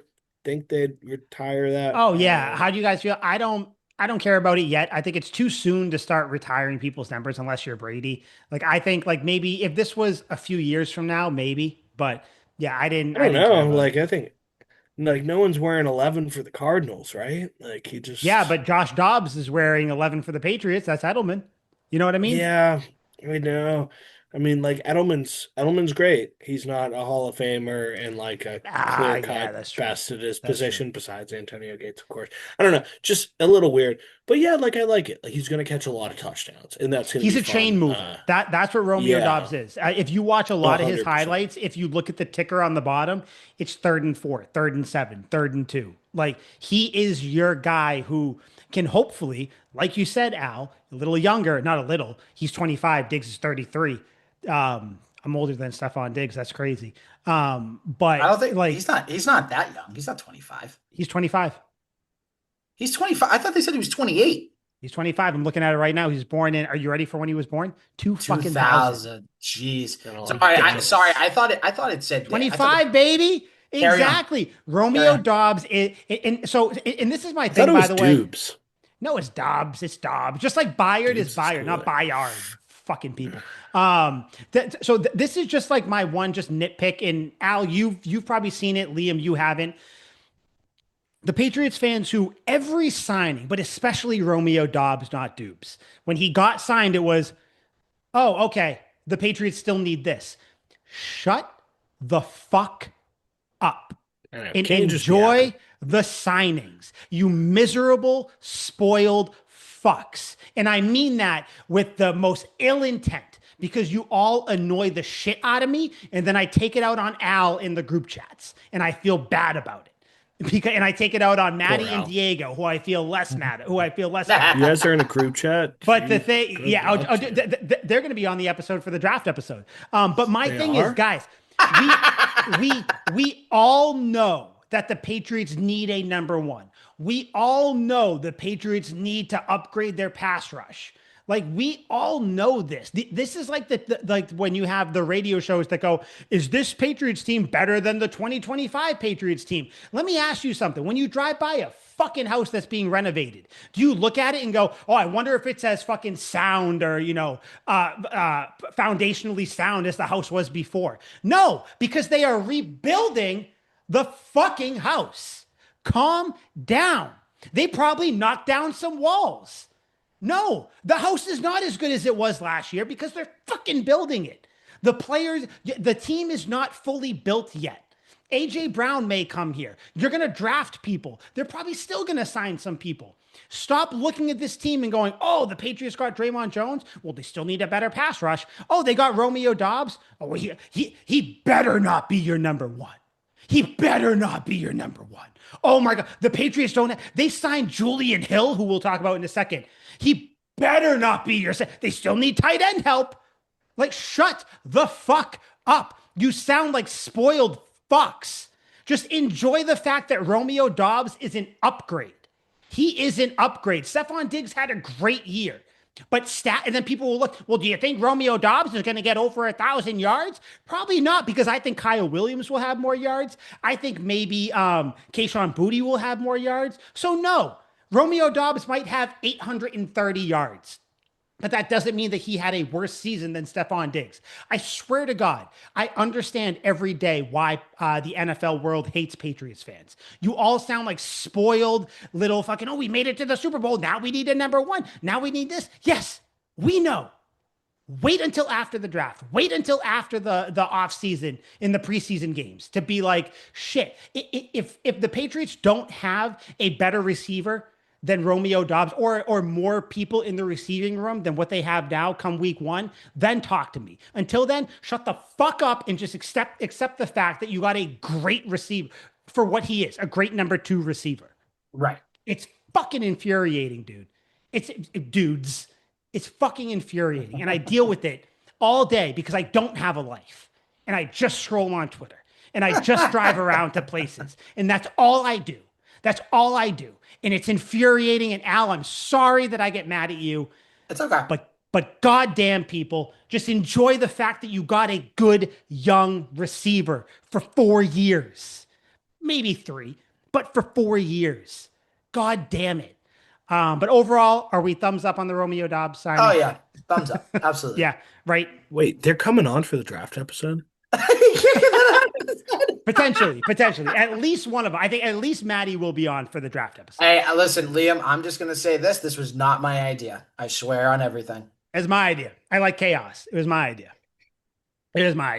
All right. So I think we just lost Liam for the rest of the episode there, Mike. I can tell he sat back. He took his AirPods out. He said, fuck it. So Romeo Doubs, great. Another one. I'm gonna go to the real good one afterwards. Linebacker KJ Britt, nice depth piece. I like it personally. Nothing really crazy to say. He's a special teams guy, and he's also good against the run. How'd you guys feel? Did you feel anything really about KJ Britt being signed to the Patriots? Didn't feel a thing. Was just like, cool. It's a piece. Like you said, it's depth. It helps. Great. Yep, rotational Do we know piece. if he's related to Kenny Britt? I don't think so. I don't think so. Okay, then yeah, I don't feel anything. Because they said KJ Britt, and I was like, damn, man, he went from receiver to linebacker. No, obviously I know KJ Britt. All right, we'll go. Also, his contract isn't out yet. I guess I didn't see it. I don't know if you guys maybe saw it. I didn't see it yet. I might have missed it in my dealing with Patriots fans complaining. This one's a good one. From the Bears, upgrade, safety, Kevin Byard. 1 year, $9 million, nothing crazy. He was a captain last year. He had the most interceptions in the league, and he was a Pro Bowler, if you're into those things, which I think Patriots fans should be into. What an upgrade. What a move I didn't see coming. I know he was available, but I really didn't think he would come here. In his reasoning for come here, he said, of course, Braves, but I wanted to play with Drake May. I don't see why any other free agents wouldn't see this place as a destination. That is what he said. I love Kevin Byard already. He's taken number 31. Craig Woodson is getting number 4, which I fucking hate, as we just spoke Was it about. 4 or 33? It's I thought 4. 33 It's was 4. the It's best. officially 4. That's Officially it 4? now. Yeah, on the Okay. Patriots site. But yeah, Okay. Kevin Byard, if people listening don't really know who he is, which I know some people do, or some people don't, some people listen because they like to hear us talk or whatever it happens to be. Kevin Byard is a really good safety. Very good safety. So how'd you guys feel about Kevin Byard? Really, really good. When I saw that this was a name that I wanted even like last year or the year before. Like Yep. this was a name that you saw and you're like, okay, this guy gets a lot of interceptions. He's around the ball a ton. And now you think of this secondary with Gonzalez and Davis and Woodson and Byard. Like there's not going to be a lot of teams that can throw on this Patriots team. Marcus Like I'm Jones just in there too that Liam wants to yeah, trade. yeah, Marcus Jones in there. Yep. And then obviously you have Barmore and Milton Williams up front with Landry and Draymond Jones and Robert Draymond Jones. Spillane in the middle. Like it's a really good defense that just got better. Like, listen, I like Jalen Hawkins. I would have liked to have him back, but you know what? If you told me who would I rather have right now for 2 seasons, Jalen Hawkins or Kevin Byard, I'm going with Kevin Byard every time. Because again, he's someone that can make game-changing plays. We talk about creating turnovers on defense. That's something that we all love Christian Gonzalez, but Christian Gonzalez only had 1 interception last year in the AFC Championship game, but still, he only had 1 pick last year. He This guy, refuses to pick the ball off. I know, just refuses to catch it. That's why he's not a wide Love him receiver. though. Love him though. That's a big piece that you needed. And now you can draft a safety and develop him for a year to hopefully play alongside Woodson. So that way the backside of your feet of your defense is solidified for the next, 5 to 10 seasons after this year. But for 1 year, take the leadership, get it in the locker room. It's great. 2 thumbs up for that sign. Which, by the way, this draft is a deep safety draft. So you can get a safety in the third, fourth, fifth round and develop him behind Byard. So then, even if you want to extend him, if he's gone after this year, you would hope that safety is ready to go. So, yeah, Liam, though, how'd you feel? Kevin Byard, did you see it coming first and foremost? And then also just how did you feel about it? I knew the Bears weren't gonna bring him back. My Mm-hmm. buddy's a Bears fan, and he, uh, for fear of getting him in legal trouble, he is plotting the demise of a certain general manager that may or may not be associated with the Bears. He is very, very upset with the direction that his Chicago Bears are going. And I can merely sit back and laugh at his pain. But he was telling me that they're definitely going to let Byard go and he's going to be absolutely miserable because of it. And merely hours after that, he went to the Patriots. So I agree with all your excitement. Like this is a big name. Uh, Led the league in picks last season. So fresh proves that he can ball recently. Mm-hmm. I like it a lot because it could work out spectacularly. But let's also not pretend that he hasn't been complete and total dog shit a handful of years as well. It's if you guys remember, funny enough, another Bears cornerback, Tim Jennings from years ago, led the league in picks and then was just dog shit every year after and before that. And they actually had a corner, no Sean Wright, that was kind of like that this year too for the Bears. But if it's going to work out, which all outside factors, playing with Mike Vrabel, assumably a familiar defense, though Zach Kerr, I'm sure, is running a different defense than Mike Vrabel did back in Tennessee. Still have that same coach to translate, hopefully, any gray areas there. And most recently, last year, 2024, motherfucker proved he could hit. Like that was a huge criticism on him. He was only going for the ball and not hitting. 2024, 130 total tackles, 80 solo, 50 assists. Just Mm-hmm. batshit numbers for safety. He proves he can be really good. And Yep. recently, he's been really, really good. So there is all your optimism, all your excitement is completely warranted. I'm excited just at the possibility that it could be this. But in the back of my mind, I'm also thinking he could be like he was in his last 2 years in Tennessee, which was fucking awful. And he could be like he was on the Eagles, which was fucking awful. And his first year on the Bears, he was okay, perfectly okay. You're like, you're making all these tackles. His coverage wasn't great. He completely fixed that, really steered into the coverage, leaned away from the tackles. It's worked. He looks good. So for it's like buying a lottery ticket if the odds weren't so shitty. Like instead of buying the Powerball and you have, a better chance of getting struck by lightning 3 times in a row than winning, you're buying a lottery ticket here where it's like you have like a third of a chance of winning, maybe like up to like 50% odds of winning. Like the odds are pretty good that he's going to be sick. It's also a good chance he could be dog shit, but I'm excited. It's a big name safety, one of my favorite positions. It's old school safety number, like the Jarius Bird type 31 shit that I eat up. I'm into it. I love safeties. I loved Kevin Byard until he was fucking terrible on the Eagles. And then last year he was still fun to watch. I when the Patriots signed him, tossed on his interception reel. It's fucking great. It is good. box They're office. Good picks. They're not just They're like good right picks. place, right time. Yeah, like if you guys are bored tonight, sit back, beer, joint, Kevin Byard pick highlights on the TV. It's really, really good. So it's a cool signing. The positive though, everything you're saying is right. Where like you don't really know he is coming off a Pro Bowl year, his arguably his best season. That's why you signed him to 1 year. Just hope to kind of suck that talent out. And then if you want to re-sign him or whatever, maybe he's 32, so he's a little on the older side. But I don't care. Like if you can still play, you can play. And it seems like he's ready to play. He said that, it feels like it's and I think this is important. He said that it feels like it's a like a family reunion type thing. He loves playing for Vrabel. There's coaches he's played with. There's some players. So yeah, I think that he's going to be very good. We skipped the signing, by the way, when he went to the fullback. I completely forgot. I wrote them down in the wrong way because you were talking about Byard kind of having some off years. Overnight, the Patriots made a signing after day one of free agency. Elijah Vera Tucker, guard or offensive lineman. He will be playing left guard. Offensive lineman from the Jets. He, as well as 25, if I remember correctly, he's very young too. When healthy, he is an elite offensive lineman.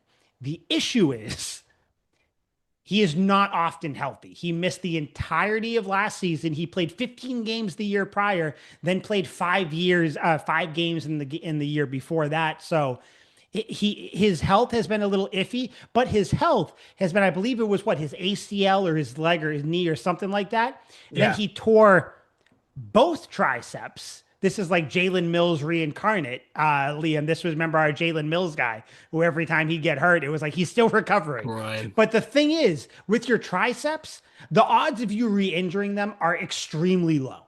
So those injuries are what they are. I think if the Patriots can get good health out of him at left guard, this offensive line is going to be fucking awesome. With Will Campbell, you hope he's healthy. When he was healthy, he was a very good left tackle. By the way, just quick litmus test. If you think Will Campbell should move to left guard, you're below the line of, where you should be. What was your SAT score? To put it frank, you're not an educator. You're not an educator. You never will be an educator. You have Will Campbell. That felt like a little personal shot there, huh? Not a shot? Wait, why? Do you think that Will Campbell should be a left guard? No. Exactly. So you got Will Campbell at left tackle, Vera Tucker at guard, Jared Wilson at center, which he should play, which everybody's saying he's going to be really good. So I'm going to say he's going to be good there. Mike Onwenu, Liam's arch enemy, playing right guard. Then Morgan Moses playing right tackle. The Patriots will draft a tackle to take over for Morgan Moses. Don't worry. But when we're talking about injury history, Stephon Diggs played every game, played very well. Morgan Moses missed a ton of games in his career. How many games did he miss for the Patriots? None, if I remember correctly. So like I think that the Patriots are kind of in good graces with the football gods. I think Vera Tucker is going to be healthy. And if he is, he is going to be tremendous at left guard. It's a 3-year, $42 million up to 48 million. A crazy per game thing. 250,000 per game bonus, which averages out to 4.25 million a year for a per game bonus. So he obviously has some like health issues, so he has those kind of contingencies in place in his contract. But if he is healthy, Patriots fans, you are going to love Elijah Vera Tucker at left guard.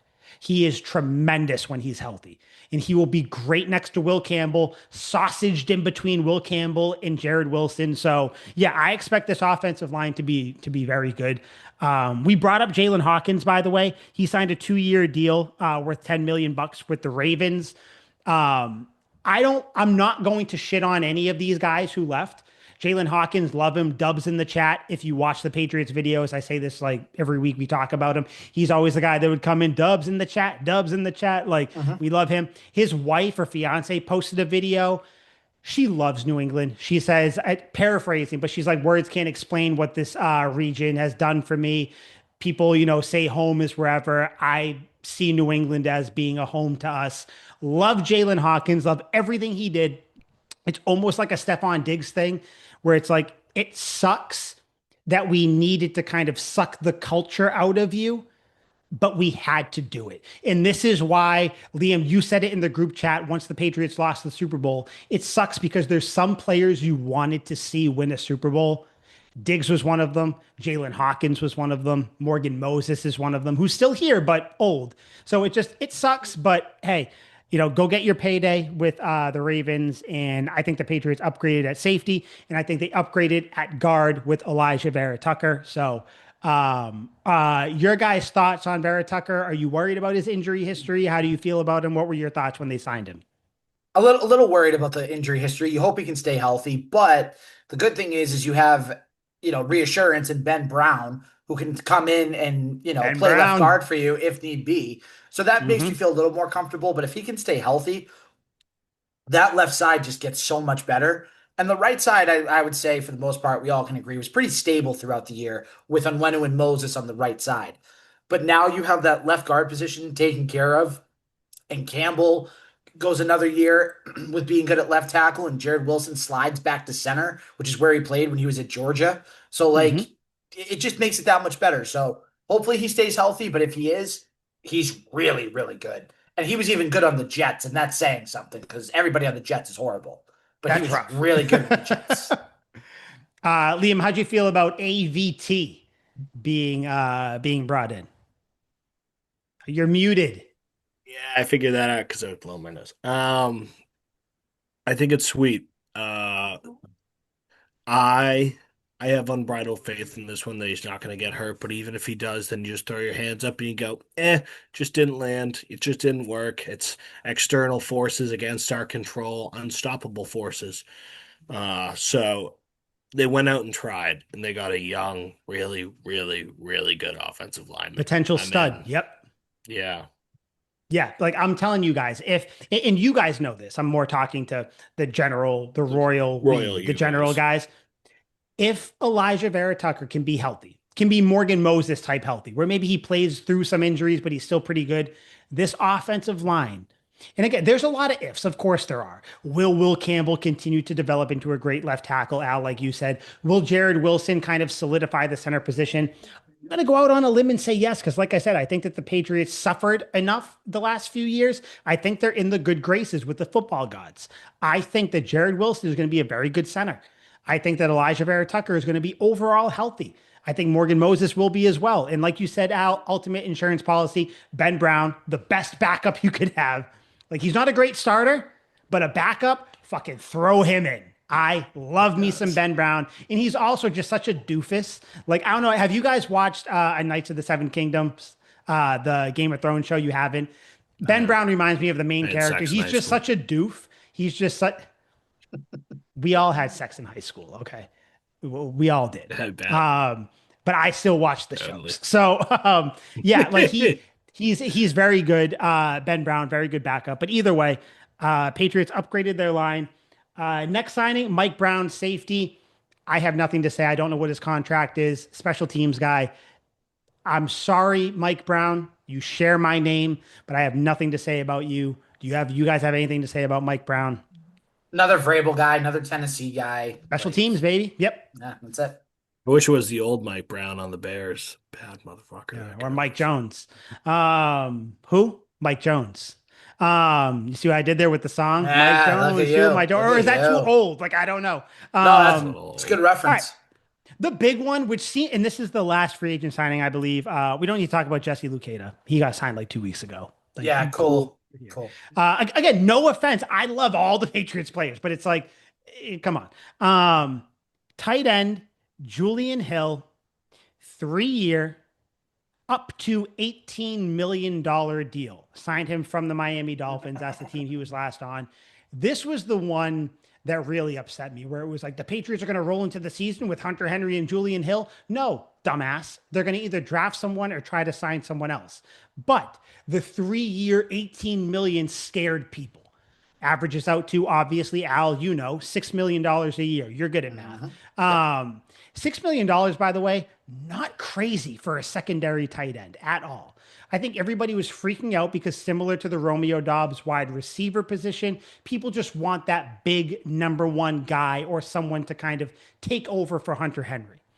Julian Hill, he's a young guy, but he is a very good run blocker. Liam, this goes to what you said when we were talking about Reggie Gilliam, when you said that the Patriots are going to really revamp their run game. That's what Julian Hill is here for. He is a very good run blocking tight end. Can he catch some passes here and there? Sure. 3 year deal, up to 18 million. I would assume it's going to be like 3 year, $4.5 million per year, whatever. But how did you guys feel when you heard the Patriots sign Julian Hill, formerly of the Miami Dolphins, 3 years, up to $18 million? How did you feel? Who? That's all I Kind can of, say. right? Like, who? I mean, I guess there was something they really liked. I mean, they played Miami twice last year, so I mean, they must have really liked something, probably the run blocking, like you said.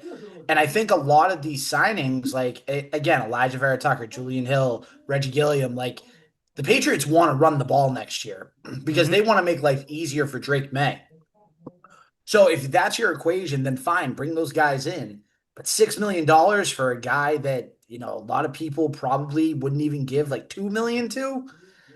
I hope not that I trust what He's Mike not that Vrabel and bad. Come Cowden on. and Stretch are doing. This is one signing where I'm like, all right, like yeah, we're trusting you guys here. Let's be proven wrong, but it's like, all right, let's see what happens in training camp. That's all you can really say about that. Liam, how'd you feel about it? Did you know Julian Hill anything more than like the casual fan did? And just how'd you feel about the signing as a whole? didn't know jack about this. Certainly didn't know more than the casual fan. Looked him up. He played FCS at Campbell in North Carolina. Like he's an undrafted guy.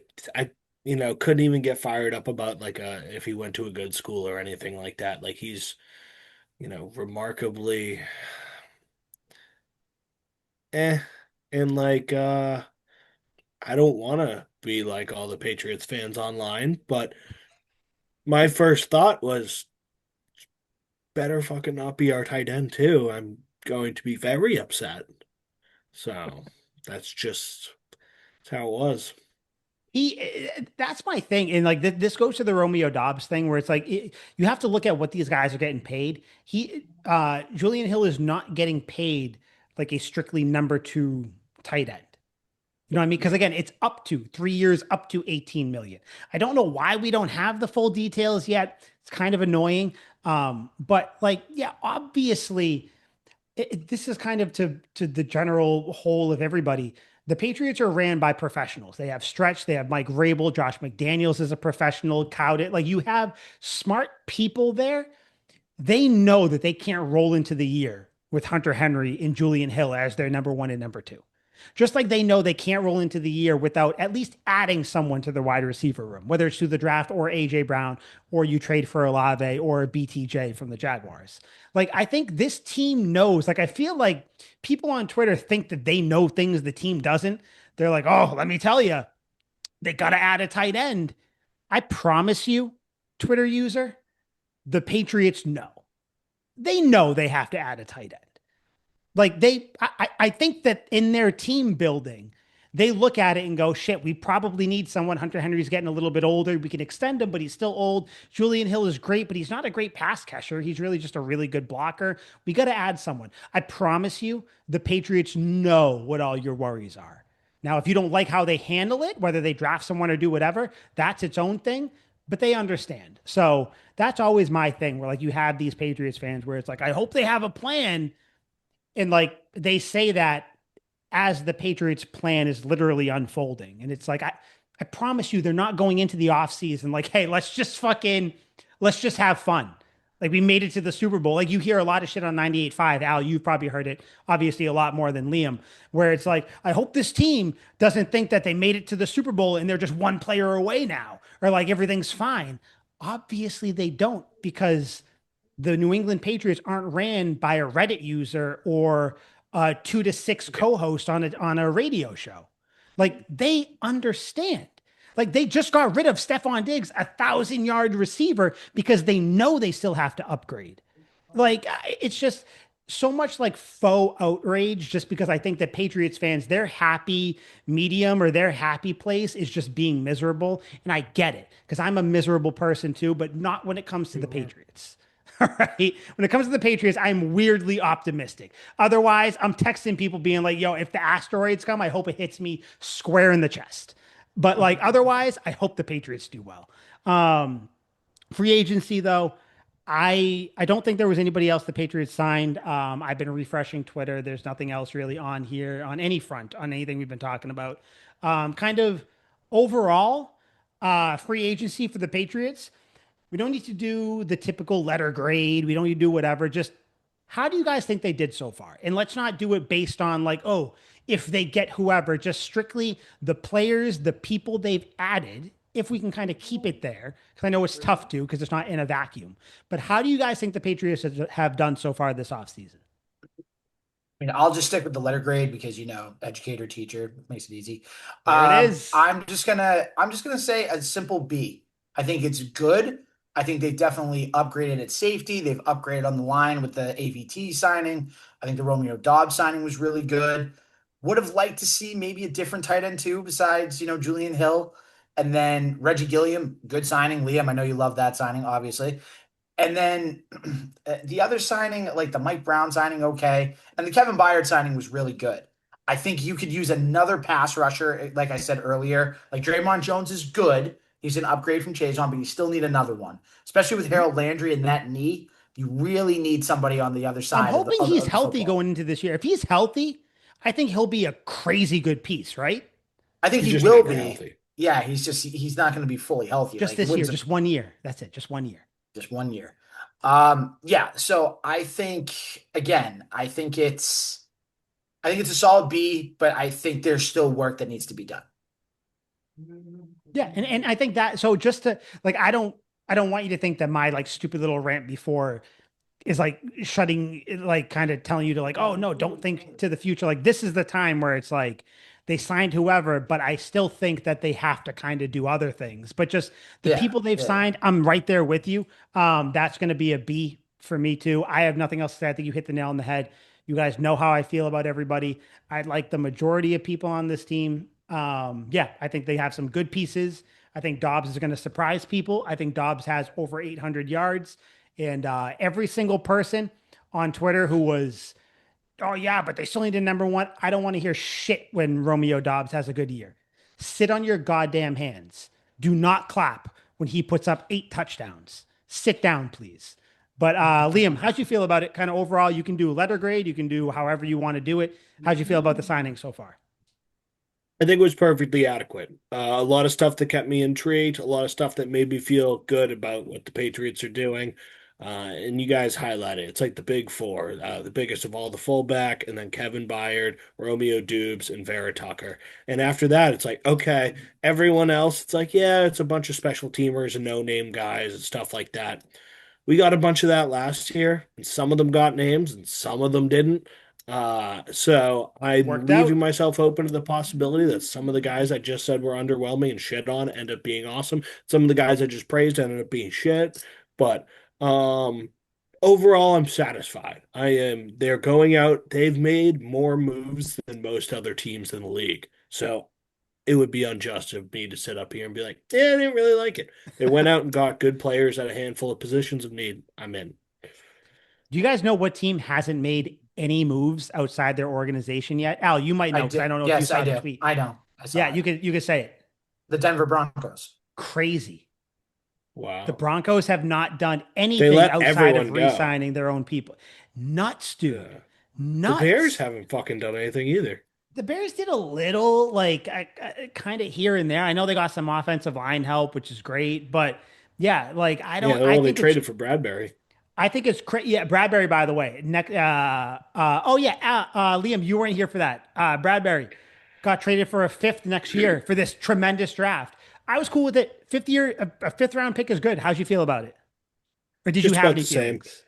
Yeah, I didn't really have any feelings. Like, we probably we bought the stock low, rode it really high, and I think it's time to dump it. Like, it was good. He Mhm. surprised me every bit of the way, but I don't want him to stick around for the time that he disappoints me. No, because I think that last year was in, I think, Al, I believe you said it at some point, but or maybe, or whatever it happened to be. Last year wasn't supposed to be what it turned into. Last year, you were supposed to get your stopgap people and hopefully they can hold up. It just so happened everybody held up and did what they were supposed to do.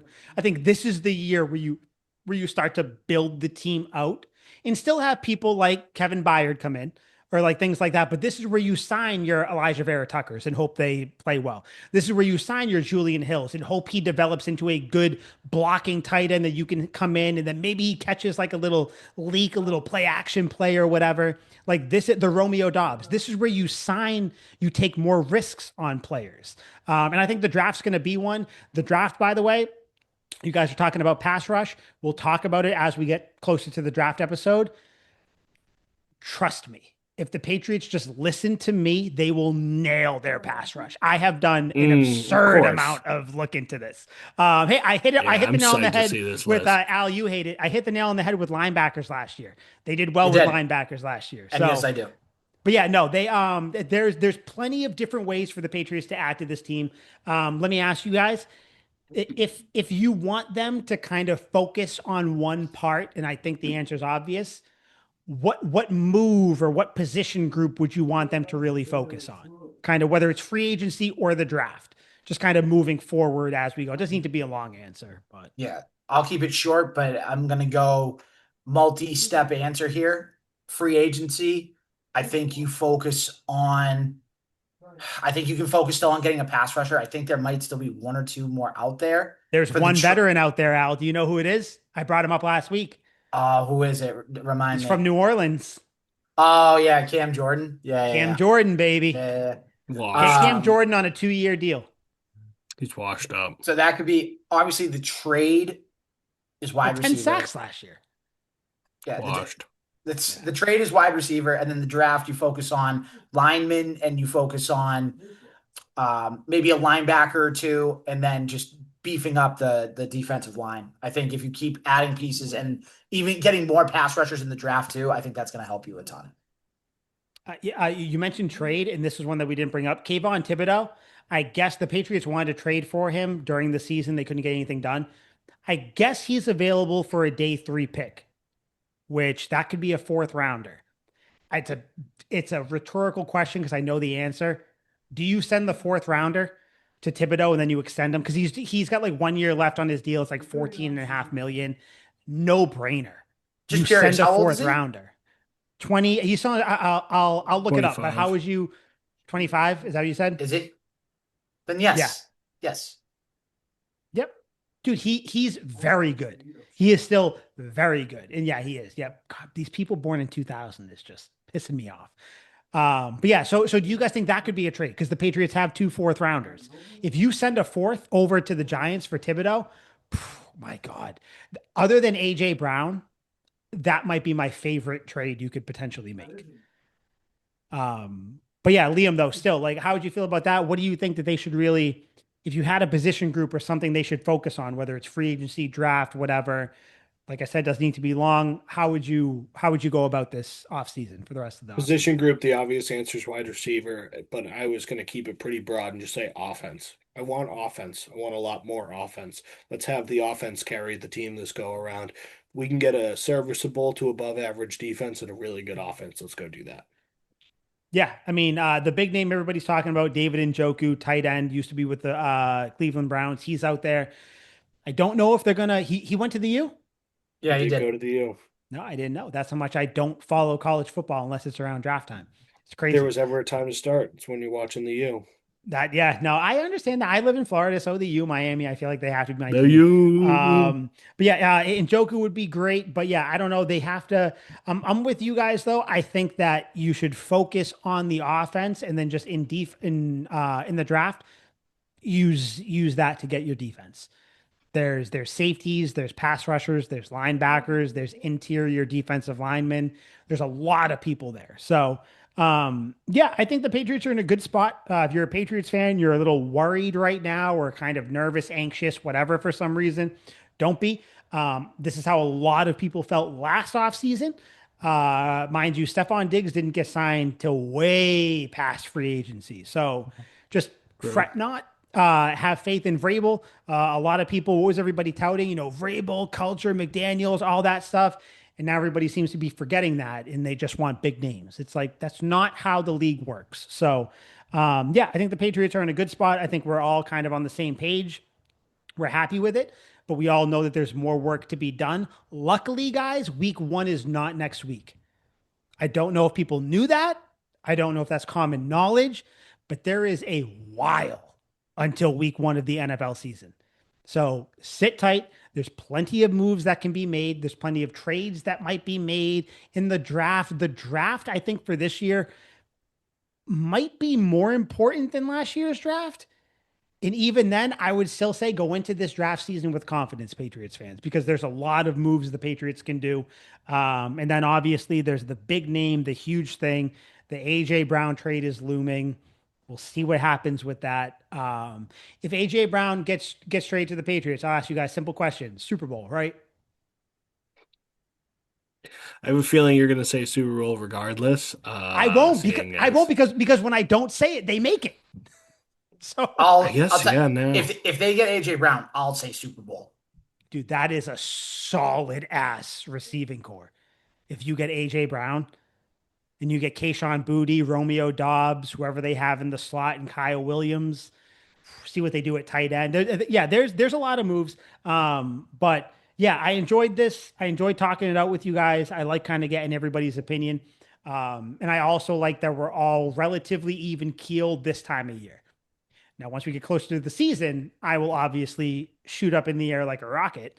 But I like that we're all even keel here. Do you guys have anything else you wanted to throw out, touch on, comment on real quick before we get out of here? Can we even touch on Max Crosby? Um, I mean, I can set the scene really quick if you want. yeah, set it because I guess we have to. I completely forgot. I kept looking at it too. But yeah, set the scene. We'll talk Yeah, about it, then we'll be done. so we'll just make it quick. Raiders, we'll just call him pass rusher just to make it easy.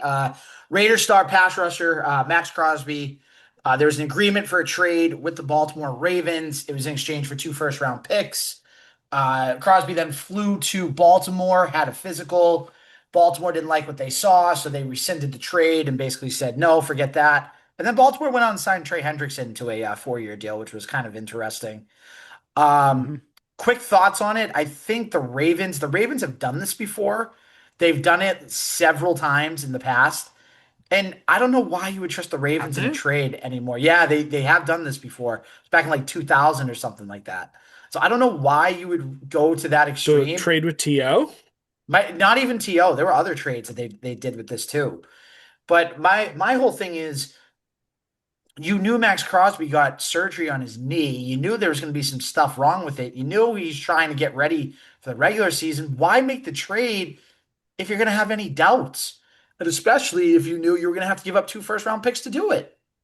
Like, I don't know. I just think it's ridiculous. I think it's dumb. And you know what? I'm gonna be funny here for a second. If I'm the Patriots, I'm the Patriots. I'm calling Tom Brady. I'm saying, hey, listen, you're not getting 2 first-round picks for Max Crosby. How about this? Take a third and a fourth, and then we'll we can kind of go from there. What do you think? Because I think at this point you kind of have to trade Crosby, even though Crosby's like, oh yeah, I'm gonna be a Raider and everything. I'm I all don't know. in. I'm all in. Get the Yeah, fuck out of here. I don't know. I think it looks bad. I think it looks really, really bad. I think it's some shady stuff by the Ravens. I think it's some shady stuff by the Raiders too. Because then they sign all these guys and then it's like, oh, we got rid of Crosby, do it. Oh, we magically got him back. Like, I don't know. Super, super shady. I don't know. Yeah, I think the Ravens they come out looking like fools. I think the Ravens are about to go into a multi-year kind of depression. People forget Harbaugh is no longer there. Lamar Jackson physically is deteriorating. They don't have much on offense. Like if we're being just very, very honest. Derrick Henry also deteriorating. Mark Andrews, he's getting up there. Like I think that and I think we've all said this at one point. We're all seeing a multi-year changing of the guard with the Jaguars, the Bengals, the Texans, the Patriots, teams like this, kind of the Chargers, even kind of starting to be your front-facing teams in the AFC, and your teams like the Bills, the Ravens, the Steelers. They're going to start falling to the back, and I think we're starting to see that now. People forget the Ravens and the Steelers and the Bills have brand new head coaches. So before you start doing all these win totals and Josh Allen and God, Aaron Rodgers might be coming back, who sucks. Fuck you, Liam. Like Lamar Jackson as well on the Ravens. Like I think two out of those three teams are not making the playoffs. So, yeah, I think the Ravens are fools for this. They look like fools. Tom Brady also doesn't look great because, like, what did you not like give the Ravens all the info, like legally, all the stuff that you can withhold? Like, did you? It just looks very weird for everybody involved. I don't think that Crosby is a Raider come week one. I'd love to see him as a Patriot. I don't think it's going to happen, but yeah, Liam, how'd you feel about the Max Crosby stuff? Really weird situation. My buddy's a Raiders fan, so I had an up close and personal view of it, and he You got was a buddy who's a miserable. fan of every team I've And noticed. fucking tell me about it. He's my coworker. I actually like the Ravens, so we get along well. But friggin' yeah, he was like that Homelander meme when he's just like staring at the screen in horror. Like that was my buddy when he saw the report about Max Crosby. It's just a really, really weird situation. They say it's not a medical thing, that the Ravens got cold feet, and then I hear that they've done this a ton of times before. I don't know what's the truth. I don't know what to make of it. Very fucking odd. Kept things entertaining for us, and I understand their strategy of wanting to pay Trey Hendrickson less and get nearly the same, at least pass rushing production. Hmm. Yeah, I mean, they did get Trey Hendrickson, as you said, Al. He's not nearly as good of a run defender as Crosby. So obviously, I think that is your second option. Max Crosby is obviously a much better player, better injury history as well. Yeah, it just the whole situation is weird. Yeah, Just but supposedly the Ravens wanted to team up Crosby and Hendrickson, which I think is weird too. dude, that was the biggest like, oh my God, hey, what can we have you guys seen Succession? Where they like Yes. where Yes. everybody where like they try to come up with shit behind the scenes to kind of like tell the public what the story is and it's not the Yep. story. That's what Yep. that was. Where it's like, what could we tell them? What could we tell 'em? I got it. We wanted to get Hendrickson and Crosby the whole time. So that's why we got Hendrickson now. And then people won't look at us and be like, oh, how could you do that? But we all see through it. We all have HBO. We've all seen it. Right. Yeah, I think that was bullshit. Just like the Rams being interested in AJ Brown. I think that's bullshit. So yeah, I think that is a crazy thing. It's all weird. I also don't think that Trey Hendrickson, maybe other than this year, has a good career. I think he is done. I think he's shot. I think injury wise, I think it's kind of iffy. And I think on the Ravens expect their defensive ends, their defensive line to get after the quarterback so much. I think Hendrickson's going to break down. So, jokes on you guys. You should have just passed Crosby and just kind of said fuck it. The dude literally just came out of, like you said, Al, just came out of crutches, and you're surprised that like he didn't pass your physical. I know. What the And fuck? Crosby was ready too. He wanted to be there. He was like, I'm ready for the challenge in Baltimore. Like, thanks for everything, Vegas. Now, like, and it's not his fault, but now it looks all awkward. Like, that's It's the whole weird. thing. It's very weird, dude. It's like when you break up, but then you're like, I guess let's get back together, even though like I know like you just got fucked, but like only a little bit. Like he didn't come inside. Like I don't know. Whatever. I guess we'll be together. Like that's what this is. It's very strange. Either way, I don't think the Ravens or the Raiders are going to, even though the Raiders, they had the best offseason this year. I don't think they're going to be shit. In fact, I think they're going to be shit. So yeah, we'll see what happens. But yeah, this is the Patriots podcast. And if you are a Patriots fan, you should be excited about everything moving forward. Moves are still going to happen. Players are still going to get added. And yeah, I think you should be content with everything that's happened, even if they're not names that you love. The Patriots have filled needs, and you go from there. So I think they set themselves up well for the draft, which is April 23rd. Come that episode, so it'll be the week before probably. We'll have a little bit of a longer episode. We'll have some people on, as Liam knows now. We'll have some people on talking about the draft, and yeah, we will go from there. Other than Max Crosby, everything, do you guys have anything else you wanted to touch on? Well, that's it. If AJ Brown gets traded, I'm going to come on here and do the biggest victory lap. Just let you guys know. As you should. As you should. He's not getting traded. I fucking hope he does. But yeah, so for Liam, for Al, I'm Mike. This was Tuck Rule Takes, episode 222. We will see you guys next week, barring some crazy move by the Patriots. But otherwise, we'll see you here. Same bat time, same bat channel. A little bit earlier in the week. You guys want to do one? I don't think we need to do a weekend episode. Well, we'll talk. We'll talk off mic. I have to. Al wants off the podcast. So okay, cool. So we will see you guys later. And with that, we leave you with Sweet Feet. Sweet Feet. Sweet Feet.